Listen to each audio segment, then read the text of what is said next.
Good evening students, कैसे हैं सभी। आई होप सभी बहुत ही बढ़िया होंगे, घर पर होंगे और सुरक्षित होंगे। तो मैं अरुण गौतम सभी का स्वागत करता हूं आज की इस क्लास में। आ जाएंगे भाई फटाफट से सभी के सभी स्टूडेंट्स। और जैसा कि हम लोगों ने कहा था कि अपना चैप्टर कंप्लीट करने के बाद हम लोग टारगेट करेंगे अपना ग्रामर पर भी, है ना। तो और ग्रामर का एक टॉपिक करने के बाद फिर हम लोग अपने कॉम्प्रिहेंशन पार्ट पर चलेंगे और फिर राइटिंग सेक्शन पर चलेंगे और फिर वापस से अपने चैप्टर्स को डिस्कस करेंगे, ठीक है। सो दैट कि सारी चीजों से आप लोग गो थ्रू हो जाएं धीरे धीरे धीरे और सारी चीजों को फिर पैरेलली हम लोग लेकर चलने वाले होंगे, है ना। I welcome you all. I welcome Pavika, Muskan, Kartik, Adarsh, Parul, Prerna, Kartik, Saurabh, Ashish, Mohit, Prince, Piyush, Aditya, Prerna, Krish, Saurabh, Aniket, Ankit, Sheetal, Mohit, Amish, Simran, Kanak, Kartik, Raunak, Vishal, Aditya, Saurabh, Niyati, आप सभी का स्वागत है बच्चों। आप सभी का स्वागत है मेरे बच्चों। कैसे हैं आप सभी। आशा करता हूं सभी बहुत ही बढ़िया होंगे, घर पर होंगे और एकदम मस्त होंगे।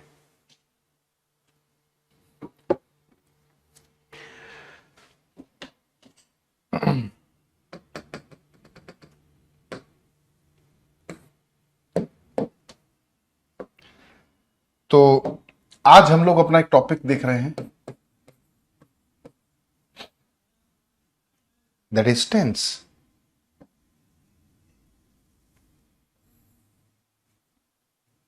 अब अगर मैं बात करूं अपने टेंस टॉपिक की बच्चे, है ना, तो चैप्टर हो गया क्या। हाँ बेटे प्रेरणा, आप कहां थे कल। फिर शायद आपने क्लास अटेंड नहीं किया होगा कल का।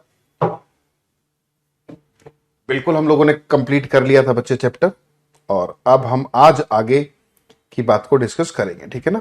आज हम लोग टेंस पढ़ने वाले हैं बच्चे।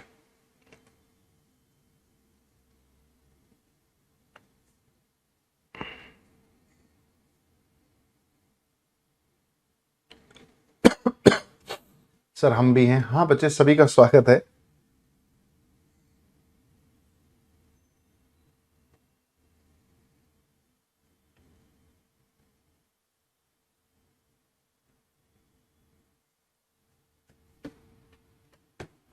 चलिए, अब टेंस के साथ साथ मैं एक और वर्ड आपके सामने लिखना चाहता हूं, और वो शब्द है भैया टाइम। वो शब्द है हमारा टाइम।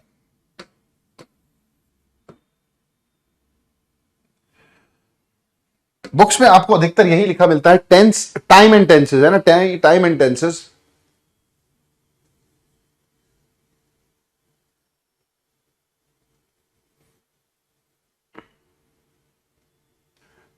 सर मेरी दीदी का अकाउंट है, मेरा नाम निश्चल है भाई। अब कोई बात नहीं, अब आपका फिलहाल प्रेरणा ही है हमारे लिए तो नाम, ठीक है। दो चीजें हैं बच्चे हमारे लिए, बहुत ध्यान से समझना है, ध्यान से चीजों को लेकर चलना है। One is tense and second one is time, ठीक है। हालांकि इंटर रिलेटेड चीजें हैं, बट अगर फिर भी हम लोग बात करें तो हमने इनको थोड़ा सा अलग कर दिया ना। अब if I talk about time, तो we can divide time in 3 parts. Basically tense का ही डिवीजन है टाइम। टेंस के अंदर ही टाइम आ जाता है बेसिकली।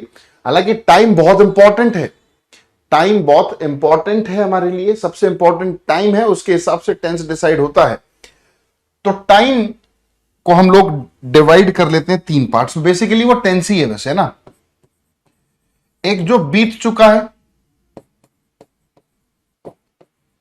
एक जो अभी चल रहा है, और एक जो अभी आने वाला है, ठीक है। ये हमारा समय हो गया, ठीक है। ये हमारा समय हो गया बच्चे। भाई कहते हैं ना, भूतकाल जो ऑलरेडी बीत चुका है भाई, जो समय ऑलरेडी पास हो चुका है ना, उसको हम लोग क्या बोलते हैं बच्चे, पास्ट, ठीक है। जो अभी करंट में चल रहा है, ठीक है ना, जो करंट में चल रहा है दैट इज प्रेजेंट। और जो अभी आने वाला है, जो अब तक आया नहीं है बच्चे, वो हमारा क्या हो जाएगा, फ्यूचर, ठीक है, वो हमारा क्या हो जाएगा, फ्यूचर। तो one is past, one is present and one is future. Future is uncertain, आप जानते हो फ्यूचर का कोई कुछ नहीं बता सकता है ना, तो अनसर्टेन है। पास्ट वो है जो ऑलरेडी बीत चुका है, हो चुका है, ठीक है। प्रेजेंट जो भी चल रहा है, और फ्यूचर मेरे बच्चे जो आने वाला है। जैसे आप लोगों ने इस बैच में एडमिशन ले लिया है, वो काम हो चुका है, पास्ट में ले लिया है। आज आपका 10th का क्लास चल रहा है, दिस इज प्रेजेंट। आगे चलने के बाद हम लोग इसमें कॉम्प्रिहेंशन, राइटिंग स्किल्स, है ना, लिटरेचर, इन सभी चीजों की बात कर रहे होंगे, तो वो फ्यूचर। अभी नहीं कर रहे, आगे करेंगे, है ना, तो वो फ्यूचर हो गया दोस्तों, ठीक है। तो बेसिकली हम लोग टेंस को ही बोल देते हैं, टेंस का ही पार्ट होता है पास्ट, प्रेजेंट और फ्यूचर। तो बट थोड़ा सा डीपली अगर हम जाए तो वो टाइम का ही पार्ट होता है बेसिकली, है ना। एक बच्चा पूछ रहा है what are you studying today in the class. बेटे शायद ये आपके सामने लिखा हुआ है, लिखा हुआ है, फिर भी आप ये क्वेश्चन पूछ रहे हो, तो भाई ये तो बहुत ही अजीब बात है।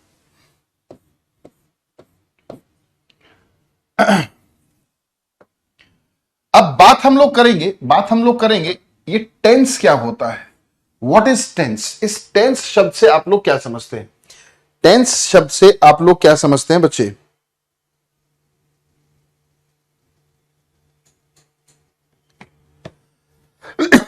भाई टेंस का मतलब होता है it is a form of verb which indicates time और a state of action.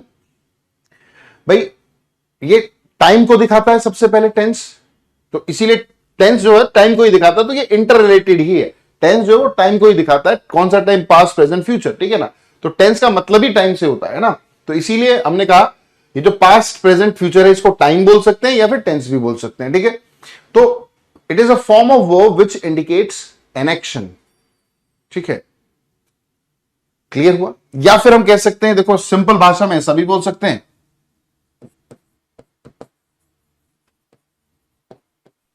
Different use of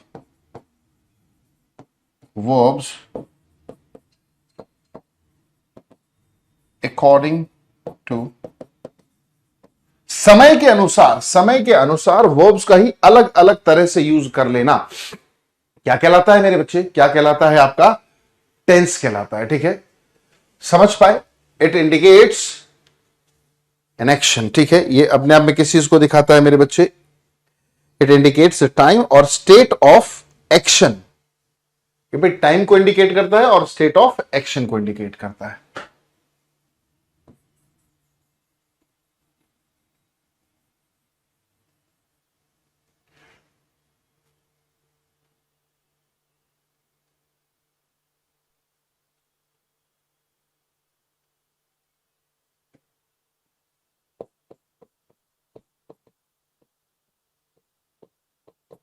एक चीज लिख लेते हैं भैया,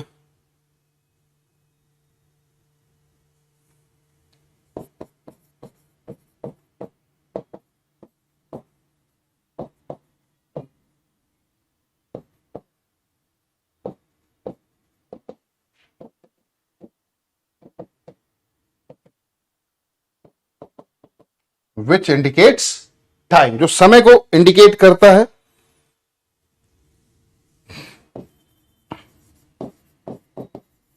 एंड स्टेट ऑफ एक्शन और इवेंट, ठीक है, कि वो कैसे किया गया, कब किया गया। बेसिकली ये टेंस है ना, का मतलब होता है काम को दिखाना, समय को दिखाना, ठीक है। क्या काम हुआ, कब हुआ, basically this is tense. Simple भाषा में क्या काम हुआ, कब हुआ, टेंस हो गया, ठीक है। क्लियर है जी। तो टेंस टाइम को ही इंडिकेट करता है, टाइम को इंडिकेट करता है मेरे बच्चे। तो कह सकते हैं टेंस के टाइप्स जो हो गए वो ब्रॉडली सेंस में पास्ट, प्रेजेंट, फ्यूचर। बट अगर हम और डीप में जाएं तो बच्चे टेंस के जो पार्ट्स होते हैं वो बेसिकली कितने होते हैं, 4 पार्ट्स।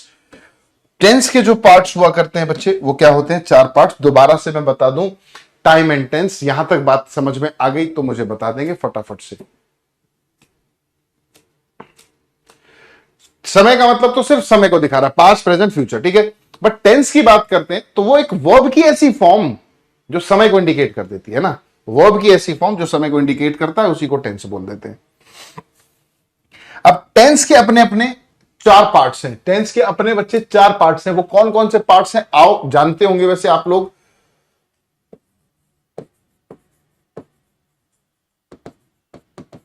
One is indefinite. क्या कहा मैंने बच्चे? One is indefinite,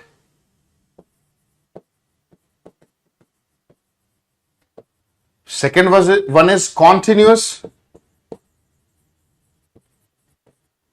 third one is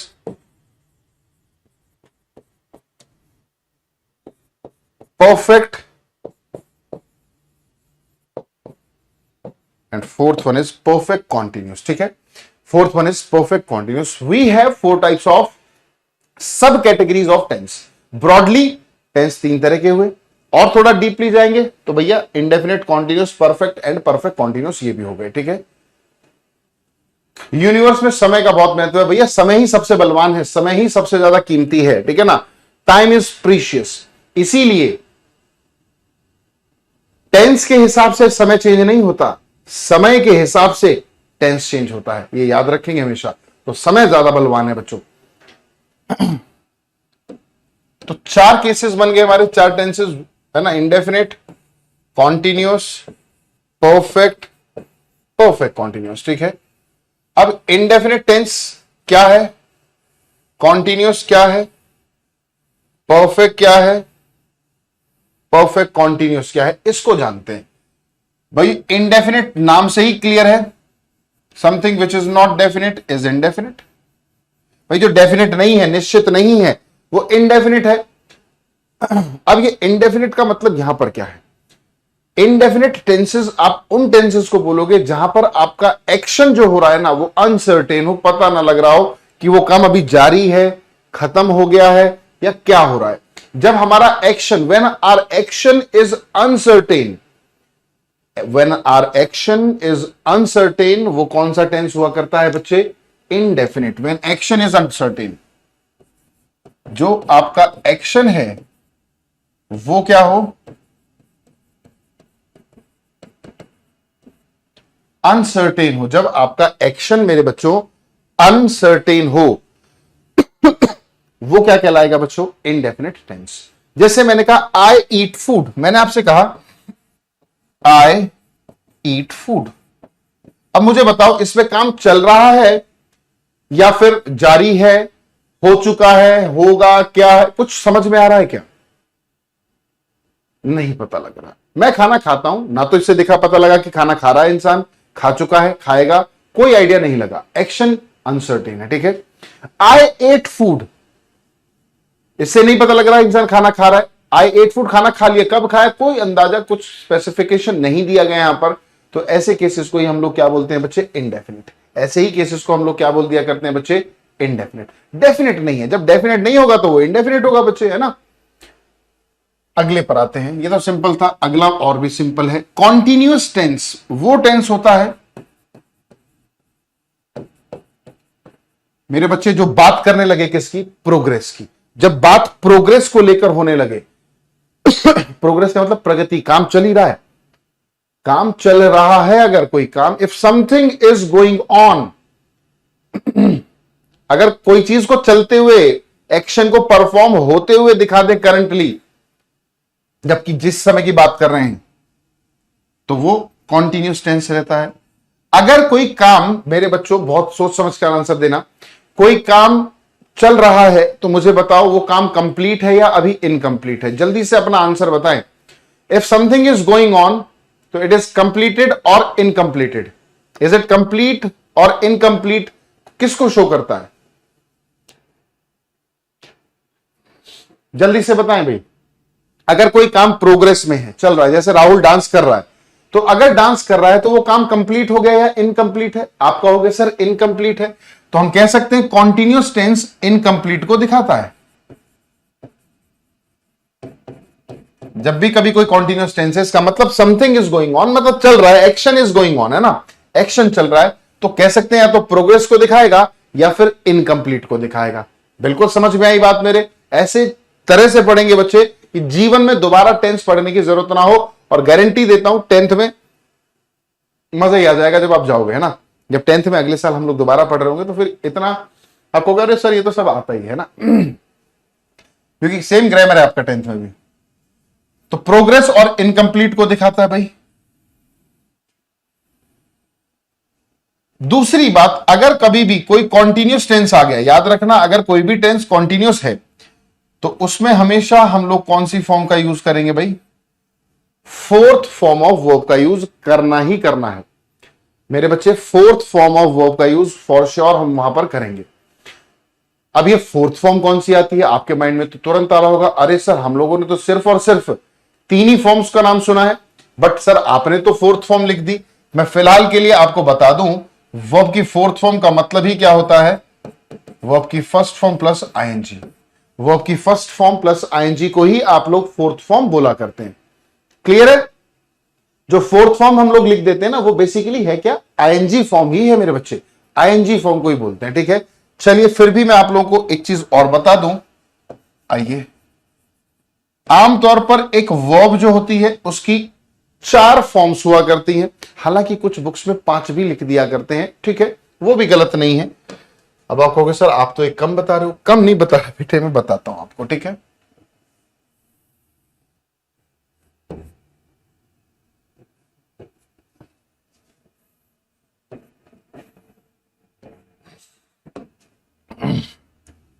भाई वर्ब की फर्स्ट फॉर्म,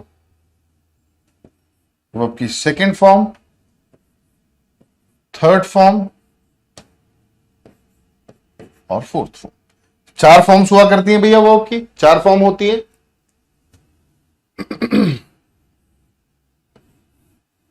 कुछ बुक्स में 5 होती है, मैं बताऊंगा वो 5वीं कौन सी है।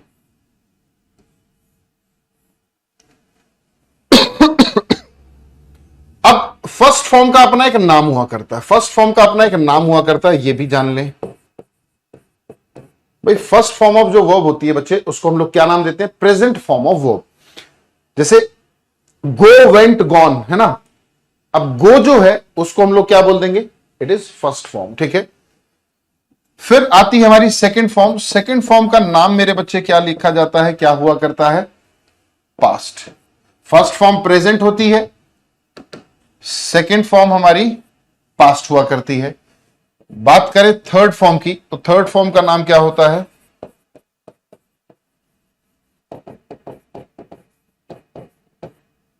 Past participle. थर्ड फॉर्म का नाम जो है वो क्या है बच्चे? Past participle.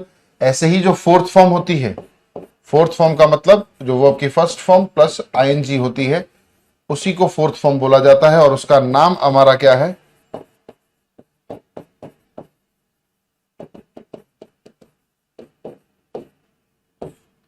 Present participle. क्या नाम है मेरे बच्चे?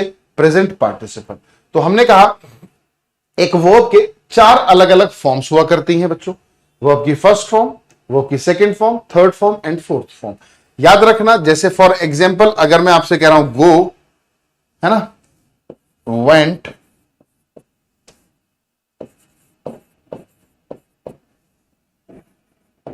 गॉन एंड गोइंग, एग्जाम्पल के तौर पर आप लोगों ने देख ली। ठीक है, गो, वेंट, गॉन एंड गोइंग। ठीक है जी। अब बुक्स में कभी कभी आप 5वीं फॉर्म और देख लिया करते हो बच्चे, 5वीं फॉर्म, फिफ्थ फॉर्म और देखते हो। वो फिफ्थ फॉर्म और कोई नहीं, फर्स्ट फॉर्म को ही बोल दिया करते हैं। मैं इसी के बगल में अगर आप लिखना चाहो कुछ स्टूडेंट्स, तो इसी को फिफ्थ फॉर्म भी बोल दिया करते हैं। फिफ्थ फॉर्म का नाम कोई अलग से नहीं है, फिफ्थ फॉर्म फर्स्ट फॉर्म ही होती है। डिफरेंस क्या है? डिफरेंस क्या है? फर्स्ट फॉर्म का यूज हमेशा प्लूरल फॉर्म में करते हैं, फिफ्थ फॉर्म एस या ईएस लगकर सिंगुलर हो जाती है। याद रखना, कभी भी एक वर्ब में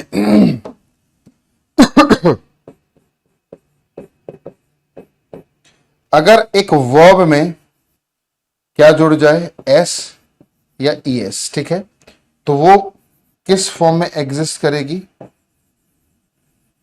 सिंगुलर फॉर्म में करेगी, ये याद रखना। अगर एक वर्ब में एस या ईएस जोड़ दिया जाए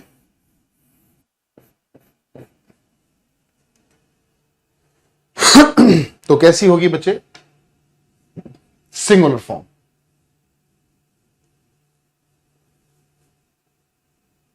but sir in my school 8 form has been told. बेटे कौन सी 8वीं फॉर्म है मेरे को बताओ एक बार। वो ये भी तो पता ही होंगी ना 8 फॉर्म में कौन कौन सी फॉर्म है।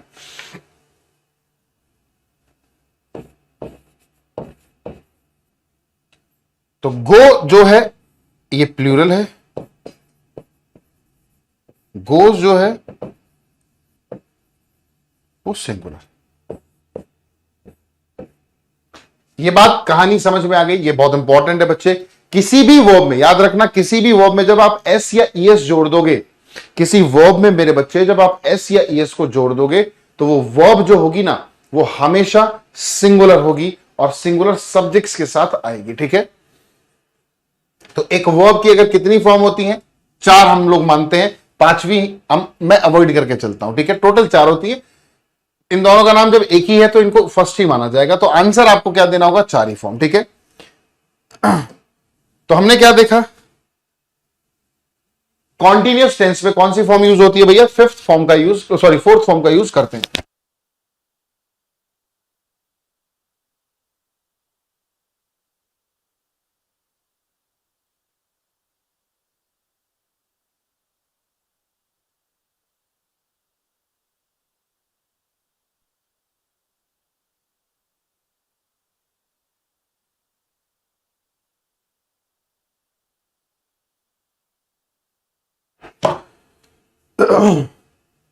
तो कॉन्टिन्यूअस टेंस प्रोग्रेस या कंप्लीट को दिखाता है और उसमें हमेशा फोर्थ फॉर्म का यूज किया जाता है, that is ING form.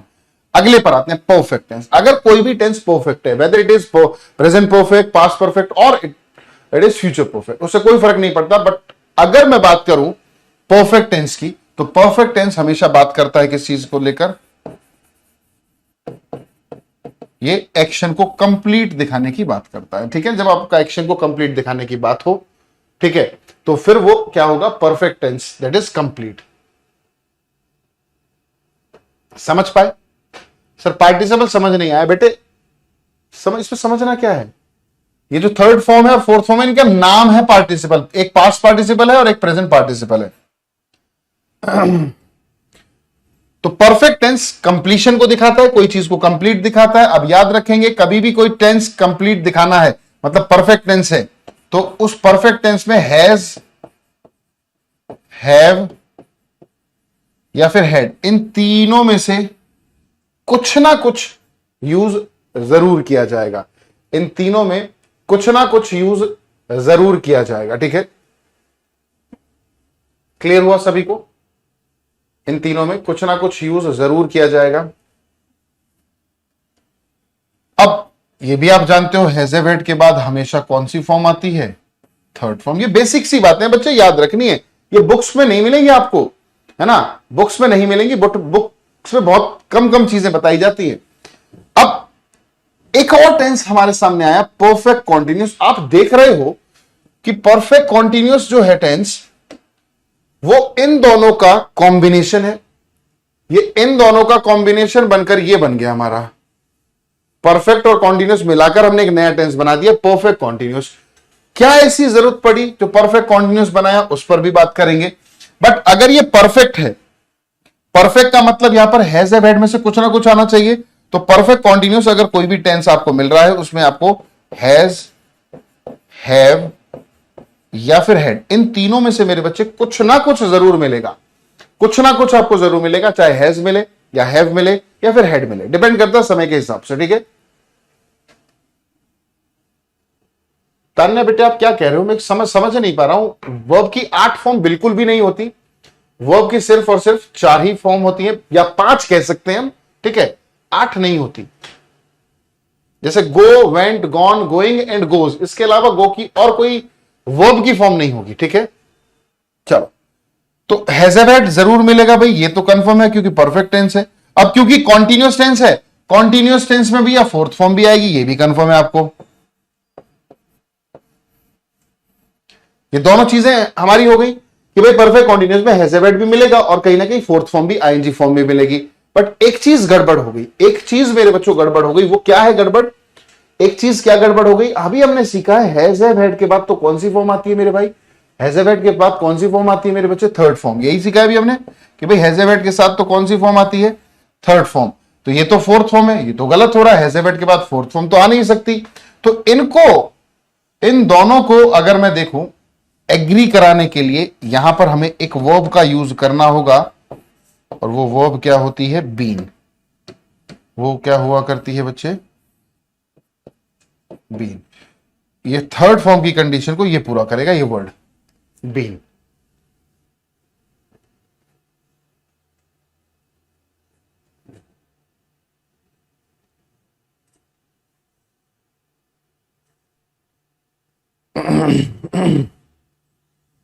Clear है भाई?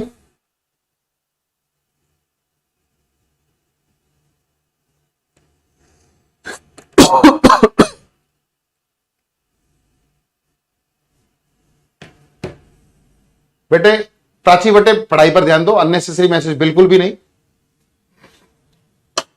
इंडेफिनिट का मतलब जहां पर एक्शन अनसर्टेन हो, कॉन्टिन्यूस मतलब प्रोग्रेस या फिर इनकम्प्लीट को दिखाता हो, जिसमें कि फोर्थ फॉर्म यूज होती है। फोर्थ फॉर्म का मतलब हमने जाना।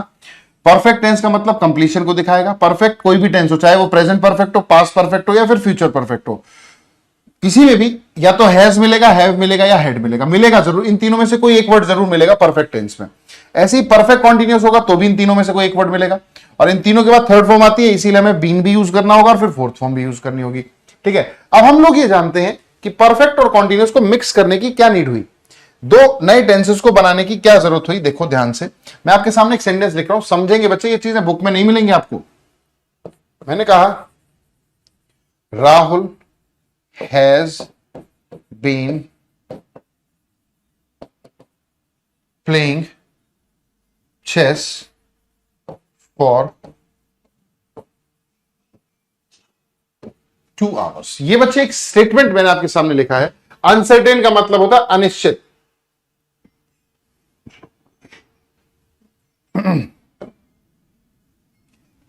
अब ये जो टेंस है आप जानते हो कौन सा है, प्रेजेंट परफेक्ट कॉन्टिन्यूअस। क्या नीड थी कि दो टेंसेस को अलग अलग जोड़ा हमने। ठीक है, परफेक्ट का मतलब कंप्लीट, कॉन्टिन्यूअस का मतलब इनकम्प्लीट। तो मुझे बताएं इस सेंटेंस में मेरे बच्चे ऐसी कोई चीज जो कंप्लीट हो गई हो, दूसरी ऐसी कोई चीज जो इनकम्प्लीट रह गई हो, एक बार देखकर सोचकर बताएं।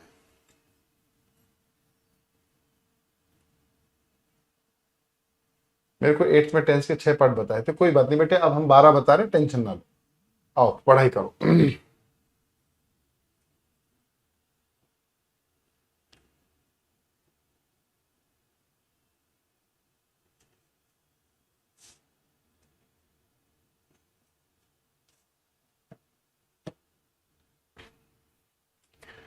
एक बच्चा पूछ रहा है फॉर और सिंस कैसे यूज करेंगे। बेटे वो बाद की बातें अभी छोड़ दो, अभी इनको बिल्कुल भूल जाओ। अभी हम टेंसेस पर फोकस कर रहे हैं तो टेंसेस पर ही फोकस करेंगे। ऐसी कौन सी चीज है जो कंप्लीट हो गई सेंटेंस में और ऐसी कौन सी चीज है जो इनकम्प्लीट रह गई। क्रिश बहुत ही बढ़िया बच्चे आपका आंसर, दैट्स गुड। आदर्श बेटे पढ़ाई पर ध्यान दो, बहुत ही बढ़िया। महक, पीयूष, आदित्य बहुत ही गुड। विक्की 1 आवर कंप्लीट नहीं हो बेटे, 2 घंटे हो गए, देख ध्यान से। हैज बीन प्लेइंग, ये हमारा क्या है, एक्शन है। क्या है मेरे बच्चे, ये हमारा एक्शन है। और फॉर 2 आवर्स क्या था, ये हमारा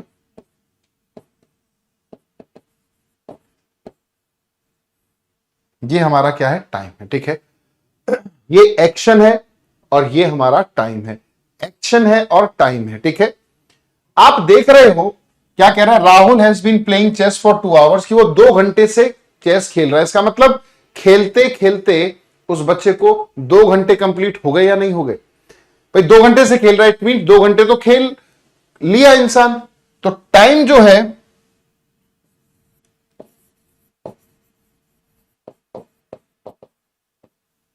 कंप्लीट हो गया, समय जो है मेरे बच्चे वो कंप्लीट हो गया।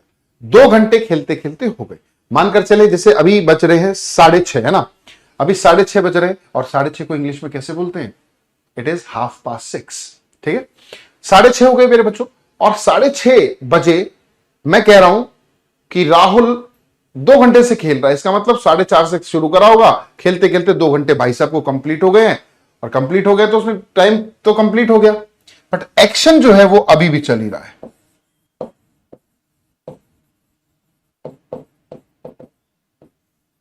एक्शन जो है मेरे बच्चे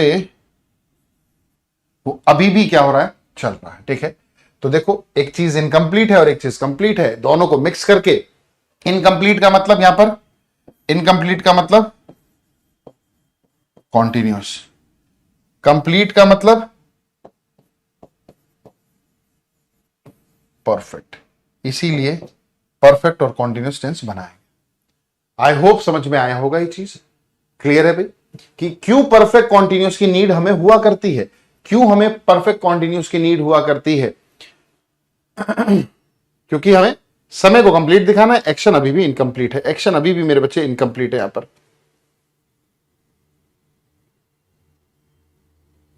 आशा करता हूं बच्चे समझ में आएगा, मतलब परफेक्ट कॉन्टिन्यूस में एक चीज इनकम्प्लीट होगा एक कंप्लीट होगा भाई, तभी तो दो टेंसेस को कंप्लीट करा।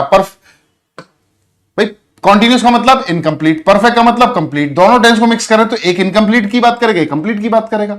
इस सेंटेंस में दो चीजों की बात होगी। अगर मैं यहां पर लिख देता Rahul had been playing chess, तो पास्ट के एक समय में मैं दिखा रहा था कि राहुल 2 घंटे से चेस खेल रहा था, जबकि बात करिए तब तक तो उसने खेलते खेलते 2 घंटे पूरे कर लिए। और मैं कह रहा हूं राहुल 2 घंटे से चेस खेल रहा होगा, तो फ्यूचर में दिखा दिया 2 घंटे कंप्लीट कर लिए होंगे उसने चेस खेलते खेलते। तो डिपेंड करता है मेरे बच्चे कौन सा समय दिखा रहे हैं, प्रेजेंट दिखा रहे हैं, पास्ट दिखा रहे हैं या फिर फ्यूचर दिखा रहे हैं। एक डाउट है सर, हाँ बताओ भाई, एक नहीं दो पूछो मेरे बच्चे जल्दी से। इसको जिसको नोट करना है कर सकते हैं भाई। हमने जाना कि what is the need of joining 2 sentences, क्यों है नीड ये जानने की हम लोगों ने कोशिश करी। आकाश बेटे सीधा डाउट पूछा करो, ये पूछने की जरूरत नहीं कि सर एक डाउट पूछूं, एक डाउट है, वो सीधा डाउट ही भेजो बच्चे। आपने 4-5 मैसेज ये कर दिए सर एक डाउट है एक डाउट है एक डाउट है। डाउट बच्चे का क्या है? कम का थर्ड फॉर्म बताओ भाई, आप ही लोग बता दो कम की थर्ड फॉर्म क्या होती है। जी हां प्रेरणा सर, सिंस नहीं आएगा इस वाले सेंटेंस में, सिंस नहीं आएगा, फॉर ही आएगा। क्या इसके नोट्स आएंगे बच्चे? आपको डेली नोट्स मिलते हैं, जो आज क्लास में हम लोग ये कर रहे हैं, जो भी मैं ये पढ़ा रहा हूं आप लोगों को बच्चे, इसके नोट्स आपको जरूर मिलेंगे, फॉर श्योर मिलेंगे, ठीक है। कम की थर्ड फॉर्म कम ही होती है, कम केम कम, कम केम कम, ये कम की तीनों फॉर्म्स हुआ करती है बच्चे, कम केम कम, कम केम कम, ठीक है। डिफरेंस बिटवीन हैड, हैज और हैव, भाई ये तो आपको पता होना चाहिए, चलो अभी मैं बता रहा हूं, ठीक है। तो ये तो एक बेसिक सी बात हो गई। अब जैसे कि एक बच्चे ने पूछा कि सर हैज हैव हैड में क्या डिफरेंस है, हैज हैव हैड में क्या डिफरेंस है, वो समझते हैं। देखो टेंस में बच्चे जब हम डील कर रहे हैं तो आपके माइंड में एक चीज क्लियर कट होनी चाहिए कि जो लिखा गया स्टेटमेंट है, लिखा गया स्टेटमेंट वो प्रेजेंट में लिखा है, पास्ट में लिखा है या फिर फ्यूचर में लिखा है, किस टाइम को दर्शा रहा है, ये आपको देखते ही पता लग जाना चाहिए। और कैसे पता लगेगा, कैसे पता लगेगा कि कौन सा टेंस है? हमने अभी सीखा different use of verbs according to time, time के अनुसार वर्ब का डिफरेंट यूज। तो वर्ब ही हमारी डिसाइड करती है कि हमें पता लगे। अगर प्रेजेंट टेंस की बात करें, अगर मैं बात करूं प्रेजेंट टेंस की बच्चे,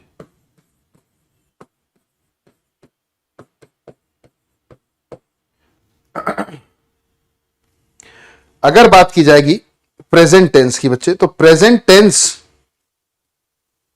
कि कौन कौन सी वर्ब हेल्पिंग वर्ब हुआ करती हैं, ये एटलीस्ट आपको पता होना चाहिए, है ना।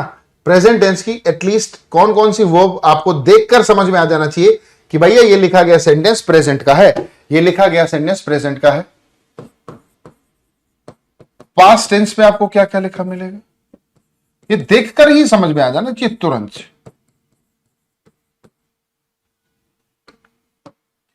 भाई प्रेजेंट टेंस में कौन कौन सी वर्ब मिलती है, पास्ट में कौन कौन सी मिलती है और फ्यूचर में कौन सी मिलती है, सोचने की जरूरत ना पड़े ज्यादा, है ना। फटाफट से बताओ आप लोग कमेंट करके भाई।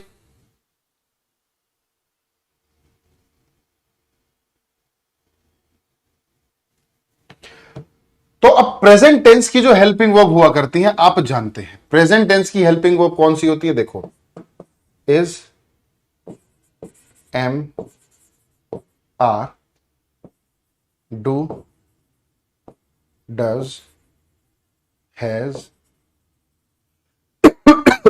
और है, कैन भी लिख लो, है ना। मे भी लिख लो, ये सभी आपको प्रेजेंट में मिलेंगे, ठीक है। Is, am, are, do, does, have मिल गया, हैज लिखो, ये 2 बार लिख दिया, हैज लिखो इसकी जगह, कैन या फिर मे, अगर ये दिखा तो याद रखना, तुरंत की तुरंत माइंड में तुरंत आना चाहिए कि अरे ये तो प्रेजेंट से रिलेटेड सेंटेंस है, प्रेजेंट में लिखा गया केस है, ठीक है।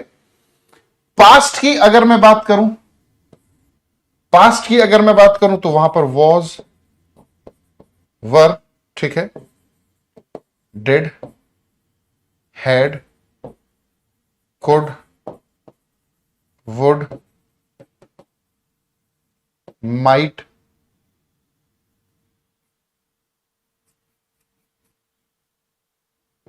इस तरह के वर्ड्स आपको मिल जाएंगे। फ्यूचर के लिए मेरे बच्चे आमतौर पर आपको विल, शैल, तो ये तुरंत स्ट्राइक होना चाहिए। कहीं भी किसी भी सेंटेंस में अगर आपको माइट लिखा मिल रहा है तो तुरंत स्ट्राइक होना चाहिए पास्ट का है। कुड लिखा है तो पास्ट है।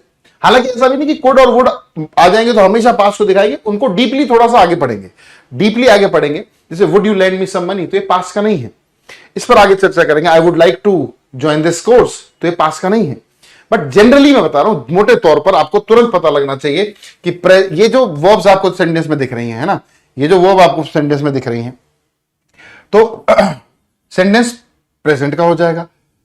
Was, were, did, had, could, would, might या सेकंड फॉर्म दिख जाए तो पास्ट का हो जाएगा। विल, शैल दिख जाए तो बच्चे ये फ्यूचर का हो जाएगा। तो एटलीस्ट आपको देखकर तुरंत के तुरंत पता लग जाना चाहिए, ठीक है। What is the difference between may and might, आगे बात करेंगे। मे और माइट में क्या डिफरेंस है, that is function of models, ठीक है। मॉडल्स के तौर पर हम लोग उनको डिस्कस करेंगे। अब एक बच्चे ने पूछा था कि हैज और हैव में क्या डिफरेंस है। हैज और हैव में क्या डिफरेंस है, याद रखना, हैज और हैव फर्स्ट फॉर्म है, इनकी सेकंड फॉर्म हैड होती है, थर्ड फॉर्म हैड होती है, फोर्थ फॉर्म हैविंग होती है। First form, second form, third form, fourth form. तो ये तो समझ में आ गया हैज, हैव और हैड में क्या डिफरेंस है। ये पास्ट को दिखाएगा, ये प्रेजेंट को दिखाएगा। अब अगर मैं बात करूं हैज और हैव में क्या डिफरेंस है, हैज जो है भैया वो सिंगुलर होता है, हैव जो है वो प्लूरल होता है, बस यही है डिफरेंस। क्लियर हो गया। हैज, हैव, हैड, तो हैज, हैव की सेकंड फॉर्म हैड होती है, थर्ड फॉर्म भी हैड होती है, फोर्थ फॉर्म मेरे बच्चों हैविंग हुआ करती है ना। हैज सिंगुलर के लिए और हैव प्लूरल के लिए बिल्कुल करेक्ट है। हैज जो है मेरे बच्चे सिंगुलर सब्जेक्ट्स के लिए और हैव प्लूरल के लिए यूज की जाती है। आशा करता हूं ये बातें मेरे बच्चों आपको अच्छे से समझ में आई होंगी। अब टेंस पढ़ने के लिए हमें 2 ही चीजों पर टारगेट करना है। सबसे पहले हम बात करेंगे अपनी हेल्पिंग वर्ब्स को लेकर, साथ साथ हर सेंटेंस का, हर टेंस का बच्चे अपना एक स्ट्रक्चर हुआ करता है, ठीक है। तो ये तो कल हम डिस्कस करेंगे।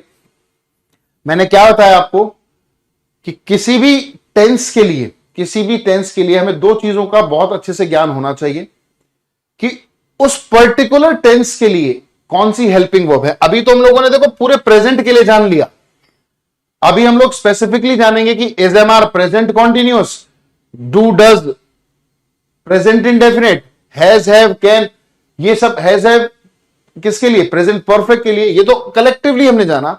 अब हम लोग स्पेसिफिकली देखेंगे कि हेल्पिंग वर्ब हर एक सेंटेंस की हमें पता होनी चाहिए और उस पर्टिकुलर टेंस के स्ट्रक्चर क्या है। प्रेजेंट कॉन्टिन्यूअस में जो सेंटेंसेस लिखे जाएंगे उनका क्या स्ट्रक्चर होना चाहिए, उसमें सब्जेक्ट होना चाहिए, इज, एम, आर में से कोई ना कोई एक शब्द होना चाहिए, वर्ब की fourth form and then object. इस तरह का सेंटेंस जहां पर भी आप देखो तुरंत क्लिक करना चाहिए, अरे ये तो प्रेजेंट कॉन्टिन्यूअस है। जब इस तरह की मेहनत करोगे ना तो मेरे बच्चों कोई भी एरर आप आराम से आइडेंटिफाई कर पाओगे, है ना। एग्जाम में आप किसी भी तरह के एरर दे दिए जाएं उसमें कोई दिक्कत, कोई परेशानी नहीं होगी। तो आज की इस क्लास में बच्चे हम लोगों ने बिल्कुल बेसिक बातों को जाना टेंस से रिलेटेड। आशा करता हूं बच्चे आपको बातें समझ में आई होंगी और हम बिल्कुल बेसिक से चलेंगे, बिल्कुल बेसिक से लेकर चीजों को एडवांस तक लेकर चलूंगा, कभी कोई दिक्कत नहीं आएगी। ये मेरा प्रॉमिस है, ये मेरा प्रॉमिस है बच्चे। आशा करता हूं समझ में आया होगा दोस्तों। तो आज के लिए इतना ही करते हैं, मुलाकात होगी नेक्स्ट क्लास में। तब तक के लिए मेरे बच्चों good bye, take care and love you all.